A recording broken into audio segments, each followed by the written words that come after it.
深圳來佛士酒店驚傳30多樓電梯墜落。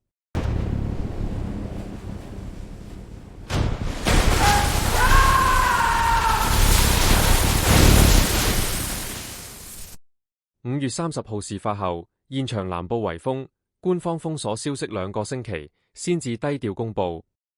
網民被逼用英文喺小紅書傳開，大家好震驚，5星級酒店都出事，有冇死傷？有網民直接回怒 ，Just died。維保記錄顯示，事發當日先維保過。